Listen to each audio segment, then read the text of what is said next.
रोजगार वित्त सेवा में आपका स्वागत है। आज हम लोग सामान्य ज्ञान का प्रैक्टिस सेट करेंगे, जिसका पहला क्वेश्चन है, सुभाष चंद्र बोस ने भारतीय राष्ट्रीय कांग्रेस से निकलने के बाद किस पार्टी की स्थापना की थी? Option A Indian National Army, option B Republican Party, option C Forward Bloc या फिर ऑप्शन डी सोशलिस्ट पार्टी। इसका सही आंसर है ऑप्शन सी फॉरवर्ड ब्लॉक। तो बताइए, फॉरवर्ड ब्लॉक की स्थापना सुभाष चंद्र बोस ने कब की थी?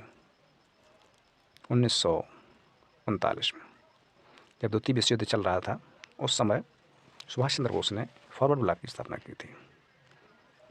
सफलता एक दिन में नहीं मिलती है, लेकिन प्रयत्न करते रहोगे तो सफलता एक दिन जरूर मिलेगी। चलते हैं नेक्स्ट प्रश्न की ओर। रामकृष्ण मिशन की स्थापना किसने की? ऑप्शन ए विवेकानंद जी ने, ऑप्शन बी रामकृष्ण जी ने, ऑप्शन सी एम.जी. रानाडे या फिर ऑप्शन डी केशव चंद्र सेन ने। इसका सही आंसर है विवेकानंद जी ने। नेक्स्ट क्वेश्चन, चंगेज खान ने जलालुद्दीन का पीछा करते हुए किसके शासनकाल में भारत की सीमाओं पर आक्रमण किया था? Option A Qutubuddin Aibak, option B Iltutmish, option C Balban या फिर ऑप्शन डी नसरुद्दीन खुसरो। इसका सही आंसर है इल्तुतमिश। चंगेज खान ने जलालुद्दीन का पीछा करते हुए किस पर आक्रमण किया था? इल्तुतमिश पर आक्रमण किया था। नेक्स्ट क्वेश्चन, भारतीय प्रतीक पर उत्कीर्ण सत्यमेव जयते। ये तो बच्चे को पता होगा कि सत्यमेव जयते कहाँ से लिया गया, बताने की आवश्यकता नहीं है। इसका सही आंसर है ऑप्शन डी मुंडकोपनिषद से। और ये बहुत अच्छा क्वेश्चन है। जेमिनी राय ने कला के किस क्षेत्र में नाम कमाया? यानी जेमिनी राय किससे जुड़े हुए हैं, ये क्वेश्चन बनता है। तो कला के क्षेत्र से जुड़े हुए हैं। वो भी कौन सी कला? मूर्ति कला या संगीत कला, चित्रकला या फिर नाट्य कला? इसका सही आंसर है चित्रकला, क्योंकि चित्रकला के क्षेत्र में जेमिनी राय जी को 1954 में पद्म भूषण से सम्मानित किया गया था। पद्म भूषण से सम्मानित किया गया था किसको? जेमिनी राय जी को। नेक्स्ट क्वेश्चन, भारत की पहली बहुउद्देशीय परियोजना का निर्माण किस नदी पर हुआ था? इंपॉर्टेंट इसलिए बनता है क्योंकि भारत की ये पहली बहुउद्देशीय परियोजना थी। तो किस नदी पर बनाई गई थी? ऑप्शन ए सतलज नदी, ऑप्शन बी दामोदर नदी, ऑप्शन सी महानदी या फिर ऑप्शन डी गोदावरी नदी। तो इसका सही आंसर है दामोदर नदी। दामोदर नदी पर पहली बहुउद्देशीय परियोजना बनाई गई। और ये कब बनाई गई थी? ये 1948 में बनाई। चलते हैं नेक्स्ट प्रश्न पर। निम्नलिखित में से किस नदी को दक्षिण गंगा कहा जाता है? ऑप्शन ए कृष्णा नदी को, ऑप्शन बी गोदावरी को, ऑप्शन सी महानदी या फिर ऑप्शन डी कावेरी नदी। इसका सही आंसर है गोदावरी। अब कन्फ्यूजन यहाँ कहाँ आएगा? कन्फ्यूजन होगा अगर दक्षिण भारत की गंगा, अगर यहाँ लग जाए शब्द भारत की गंगा, दक्षिण भारत की गंगा अगर पूछा जाता है तो इसका सही आंसर होता कावेरी नदी। लेकिन क्वेश्चन ये है दक्षिण गंगा किसी नाम से जाना जाता है, दक्षिण गंगा। तो इसका सही आंसर है गोदावरी। ये कन्फ्यूजन दूर कर लेना। अगर का शब्द लगा है, दक्षिण भारत की का मतलब होता है, इस तरीके से रेट करना, की का मतलब है कावेरी नदी। दक्षिण भारत की लग जाए तो इसका मतलब है कावेरी, और दक्षिण गंगा है तो गोदावरी है। नेक्स्ट क्वेश्चन, नोटबंदी का उद्देश्य क्या है? ऑप्शन ए काले धन को अर्थव्यवस्था की मुख्य धारा में लाना, ऑप्शन बी नकली मुद्रा पर रोक लगाना, या आतंकवादी गतिविधियों की फंडिंग पर रोक लगाना, या उपरोक्त सभी। इसका सही आंसर है उपरोक्त सभी। नेक्स्ट क्वेश्चन, भारतीय रिजर्व बैंक का राष्ट्रीयकरण किस वर्ष किया गया? यानी कि आरबीआई का राष्ट्रीयकरण पूछ रहा है, कब किया गया?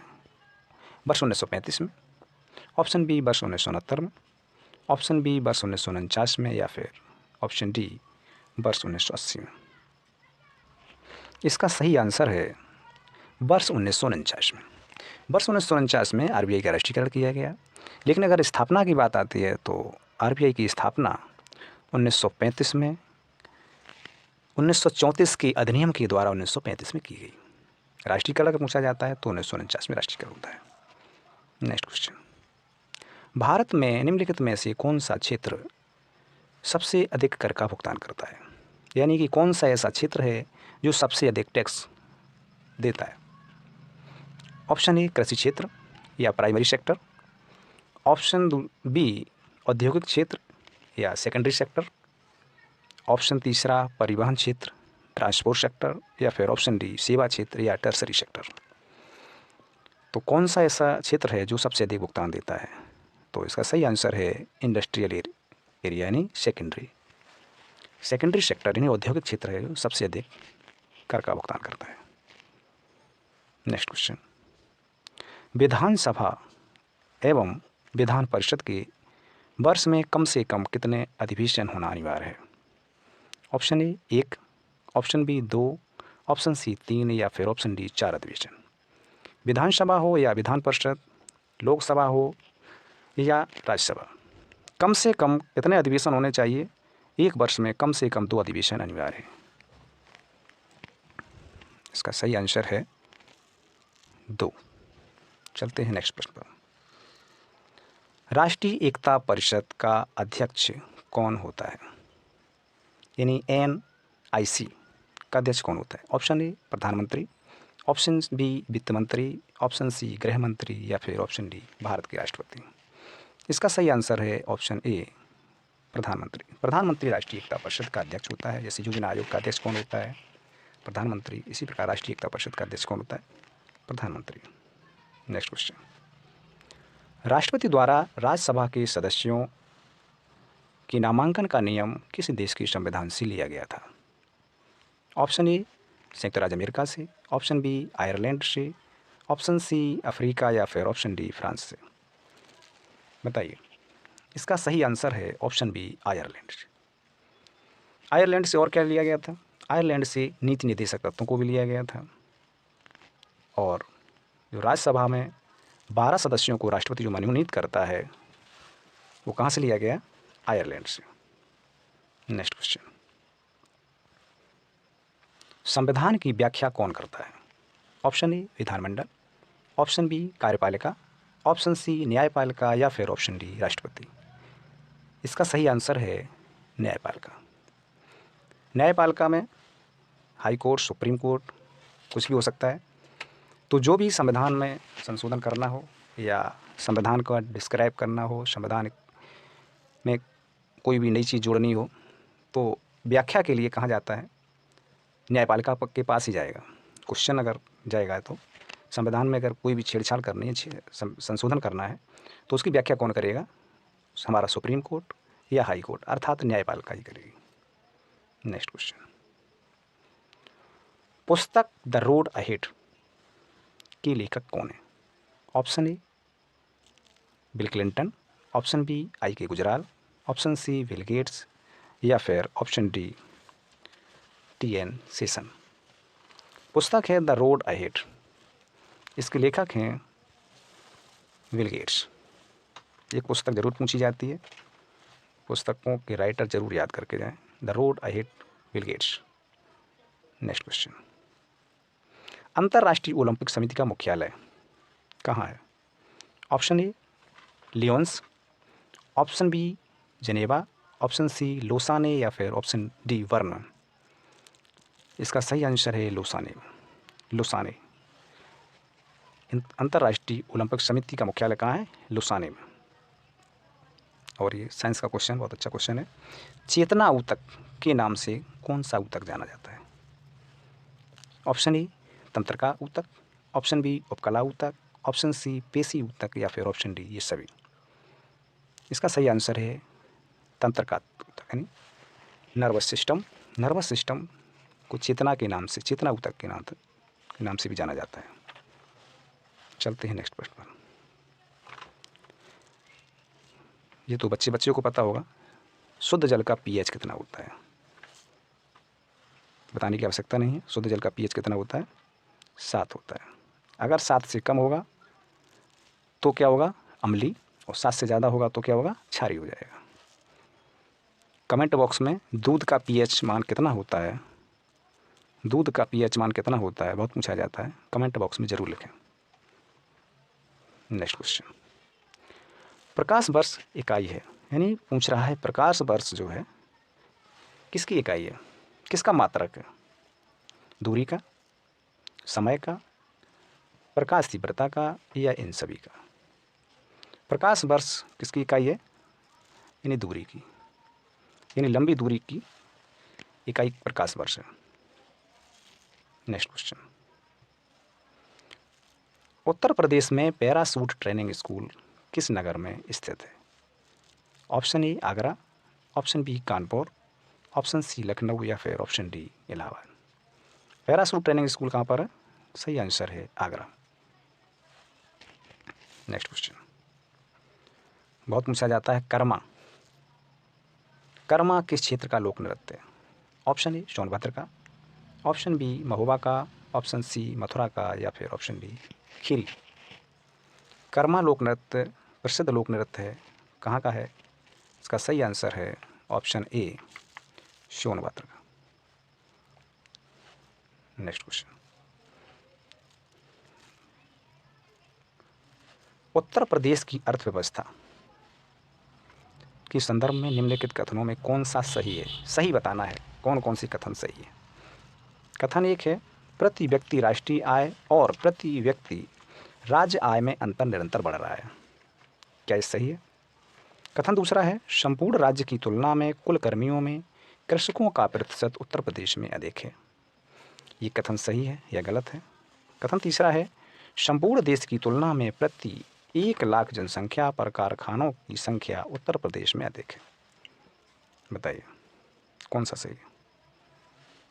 इन कथनों में कौन सी कथन सही है। इसके कथन प्रति व्यक्ति आय और प्रति व्यक्ति राज्य में आय निरंतर बढ़ रहा है, बिल्कुल सही है। और कथन दूसरा है संपूर्ण देश की तुलना में कुल कर्मियों में कृषकों का प्रतिशत उत्तर प्रदेश में अधिक है, बिल्कुल बात सही है। लेकिन जो कथन तीसरा है संपूर्ण देश की तुलना में प्रति व्यक्ति 1 लाख जनसंख्या पर कारखानों की संख्या उत्तर प्रदेश में अधिक है, ये गलत है। अर्थात ऑप्शन सी सही है। सी 1 और 2 सही है और ये तीसरा ये गलत है। नेक्स्ट क्वेश्चन, उत्तर प्रदेश विधान परिषद में कुल सदस्य 100 सदस्य, बिल्कुल सही है। बताइए इसके सदस्यों का कार्यकाल कितना होता है। ऑप्शन ए 5 वर्ष, ऑप्शन बी 6 वर्ष, ऑप्शन सी 2 वर्ष, या फिर ऑप्शन डी 4 वर्ष। इसका सही आंसर है 6 वर्ष। जो विधान परिषद है ये स्थायी सदन है, इसका विघटन नहीं होता। इसी प्रकार विधान परिषद के समान राज्यसभा भी स्थायी सदन है, इसका भी विघटन नहीं होता। तो इसके ये विधान परिषद और राज्यसभा के सदस्यों का कार्यकाल 6 वर्ष ही होता है दोनों का। नेक्स्ट क्वेश्चन, बहुत अच्छा क्वेश्चन, इंपॉर्टेंट क्वेश्चन, इसको जरूर नोट कर लें कहीं। उत्तर प्रदेश में जैन और बौद्ध धर्मों का प्रसिद्ध तीर्थ है। जैन और बौद्ध दोनों धर्मों के लिए कौन सा तीर्थ स्थान जाना जाता है, इंपॉर्टेंट क्वेश्चन है। Kaushambi, option B Sarnath, option C Devipatan, या फिर ऑप्शन डी कुशीनगर। इसका सही आंसर है कौशाम्बी। कौशाम्बी एक ऐसा तीर्थ स्थान है जहां जैन और बौद्ध दोनों धर्मों के लिए जाना जाता है। नेक्स्ट क्वेश्चन, और ये उत्तर प्रदेश पुलिस स्पेशल के लिए क्वेश्चन है। यदि कोई पुलिस अधिकारी किसी व्यक्ति को गिरफ्तार करता है तो उस समय वह ऑप्शन ए अपने नाम की प्लेट वर्दी पर अवश्य लगाएगा, ऑप्शन बी गिरफ्तारी मेमो पर किसी प्रतिष्ठित व्यक्ति या गिरफ्तार व्यक्ति के परिवार के सदस्य से हस्ताक्षर कराएगा, ऑप्शन सी अभियुक्त को सूचित करेगा कि उसे अधिकार है कि वह अपनी गिरफ्तारी की सूचना अपने संबंधी या मित्र तक पहुंचाए, या उपरोक्त सभी। इसका सही आंसर है उपरोक्त सभी। ये यदि कोई पुलिस अधिकारी किसी व्यक्ति को गिरफ्तार करता है तो इसकी फंडामेंटल ड्यूटी है कि वर्दी पर जरूर लगी हो, प्रतिष्ठित व्यक्ति पर हस्ताक्षर करवाए और वह सूचित करे कि हम किस अधिकार के तहत इसको हम पकड़ने आए हैं, ये गिरफ्तार करने आए। तो ये तीनों ऑप्शन सही है उपयुक्त। नेक्स्ट क्वेश्चन, निम्नलिखित में से पुलिस अधिकारी पर लगाए जाने वाला कौन सा दंड नहीं है? दंड तो है लेकिन एक बड़ा दंड नहीं है।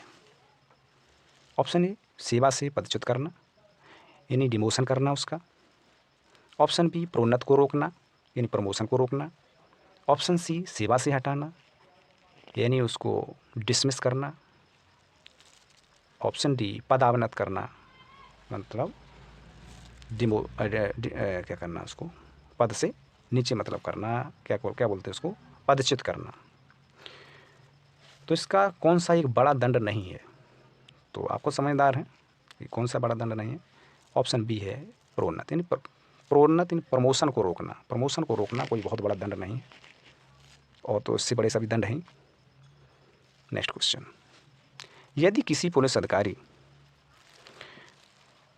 जिसके आचरण के विरुद्ध विभागीय जांच चल रही है उसे निलंबन कर दिया गया है यानी सस्पेंड कर दिया गया है, अपने बचाव के लिए वह क्या कर सकता है, ये पूछ रहा है।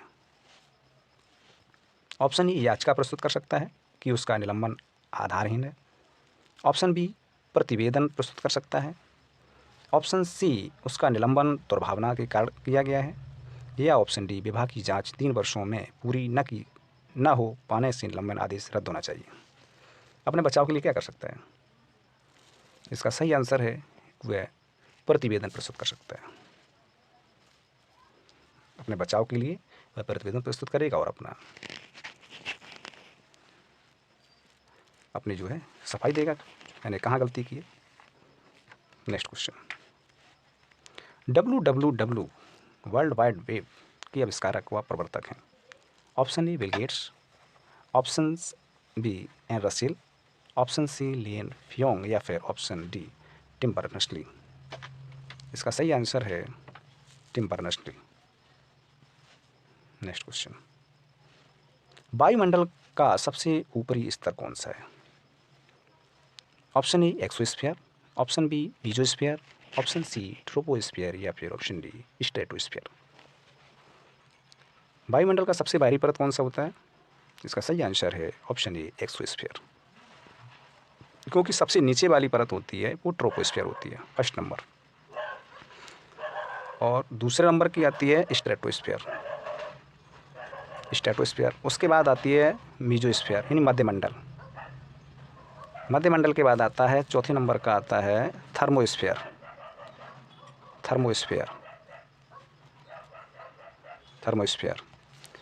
और सबसे बाहरी आती है एक्सोस्फीयर यानी बहिर्मंडल। यानी कुल मिलाकर कितनी परतें हुई? फर्स्ट, सेकंड, थर्ड, फोर्थ और फिफ्थ, 5 परतें होती हैं। तो 5 परतों में सबसे बाहरी मंडल कौन सी होती है? एक्सोस्फीयर या बहिर्मंडल। नेक्स्ट क्वेश्चन, पर्यावरण अध्ययन आवश्यक है प्रदूषण रोकने के लिए। ऑप्शन बी, प्राकृतिक आपदाओं से बचने के लिए। ऑप्शन सी, मानव की खुशहाली के लिए। ऑप्शन डी, उपरोक्त सभी के लिए। पर्यावरण अध्ययन क्यों किया जाता है, क्यों आवश्यक है, ये पूछ रहा है। तो प्रदूषण को रोकने के लिए भी, प्राकृतिक आपदाओं से। इसका सही आंसर है उपरोक्त सभी के लिए, क्योंकि प्रदूषण रोकने के लिए भी होता है, प्राकृतिक आपदाओं से बचने के लिए भी, मानव खुशहाली के लिए भी। तो पर्यावरण अध्ययन इसलिए आवश्यक है उपरोक्त सभी के लिए। नेक्स्ट क्वेश्चन, खाद्य श्रृंखला में सही क्रम होता है। खाद्य श्रृंखला में सही क्रम बताइए। ऑप्शन ए, प्राथमिक उपभोक्ता, उसके बाद द्वितीयक उपभोक्ता, फिर उच्च उपभोक्ता और उत्पादक। नहीं, गलत। ऑप्शन बी, उत्पादक, प्राथमिक उपभोक्ता, फिर द्वितीयक उपभोक्ता, फिर तृतीयक उपभोक्ता। ऑप्शन सी, अपघटक, उत्पादक, उपभोक्ता। और ऑप्शन डी, उपभोक्ता, उत्पादक या अपघटक। बताइए।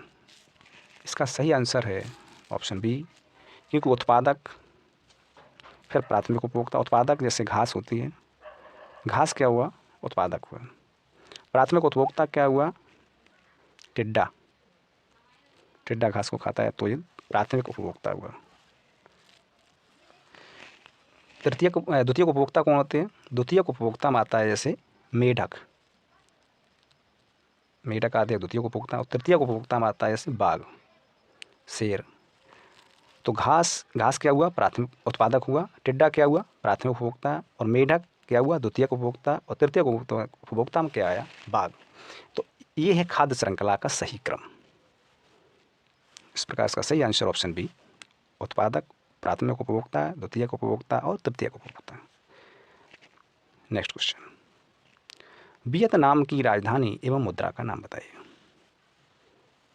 वियतनाम की मुद्रा और राजधानी, एक क्वेश्चन आएगा राजधानी और मुद्रा से, तो ये सभी को याद होनी चाहिए। तुरंत समय ना व्यर्थ करते हुए सीधा ऑप्शन पर। यानी वियतनाम की मुद्रा क्या है? हनोई। क्या ये सही है? वियतनाम की मुद्रा हनोई तो है, लेकिन मुद्रा राजधानी डोंग। वियतनाम की राजधानी हनोई, मुद्रा डोंग, ये सही है, ऑप्शन ए। कन्फ्यूज ना हो, पहले राजधानी और मुद्रा, या पहले मुद्रा या राजधानी, ये जरूर देख लें, उसके बाद ही टिक करें, नहीं तो क्वेश्चन गलत हो जाएगा। नेक्स्ट क्वेश्चन, इलेक्ट्रॉन की खोज किसने की? Option A Vannevar Bush, option B King Gillette, option C Max Planck, या फिर ऑप्शन डी जे थॉमसन। इसका सही आंसर है जे थॉमसन, इलेक्ट्रॉन की खोज। नेक्स्ट क्वेश्चन, अक्टूबर में बोई जाने वाली फसल जो अप्रैल में काट ली जाती है, निम्नलिखित में से कौन सी फसल कहलाती है? अक्टूबर में बोई जाती है और अप्रैल में काट ली जाती है। ऑप्शन ए रबी की फसल, ऑप्शन बी खरीफ की फसल, ऑप्शन सी जायद की फसल, या फिर ऑप्शन डी उपरोक्त में से कोई नहीं। इसका सही आंसर है रबी की फसल। रबी की फसल अक्टूबर में बोई जाती है और अक्टूबर में बोई जाती है और अप्रैल में काट ली जाती है। रबी की फसल जैसे गेहूँ है, और चना है, मटर, सरसों, आलू, अलसी, ये सब किसकी फसलें हैं? सब ये गेहूं की फसलें हैं, सॉरी रबी की फसलें। गेहूं, चना, मटर, सरसों, आलू, ये सब किसकी फसलें हैं? सब रबी की फसलें हैं। अक्टूबर में बोई जाती हैं और अप्रैल में काट ली जाती हैं। नेक्स्ट क्वेश्चन, और ये अच्छा क्वेश्चन, अटल बिहारी वाजपेयी सर्वप्रथम किस लोकसभा क्षेत्र से निर्वाचित हुए? ऑप्शन ए बलरामपुर से, ऑप्शन बी लखनऊ से, ऑप्शन सी ग्वालियर, या फिर ऑप्शन डी श्रावस्ती से। अटल बिहारी वाजपेयी सर्वप्रथम, इसका सही आंसर है ऑप्शन ए बलरामपुर उत्तर प्रदेश से सबसे पहले लोकसभा क्षेत्र से निर्वाचित हुए थे। नेक्स्ट क्वेश्चन, 3 तलाक से संबंधित मुस्लिम महिला अधिकार संरक्षण विधेयक 2017 कब पारित किया गया? ऑप्शन ए 28 दिसंबर 2017, ऑप्शन बी 15 जनवरी 2018, ऑप्शन सी 30 दिसंबर 2017, या फिर ऑप्शन डी 20 दिसंबर 2017। इसका सही आंसर है 28 दिसंबर 2017 से 3 तलाक संबंधित मुस्लिम महिला विवाह अधिकार संरक्षण विधेयक 2017 पारित हो गया। थैंक्स फॉर वॉचिंग, सभी को best of luck. Please channel को लाइक, शेयर एंड सब्सक्राइब करना ना भूलें।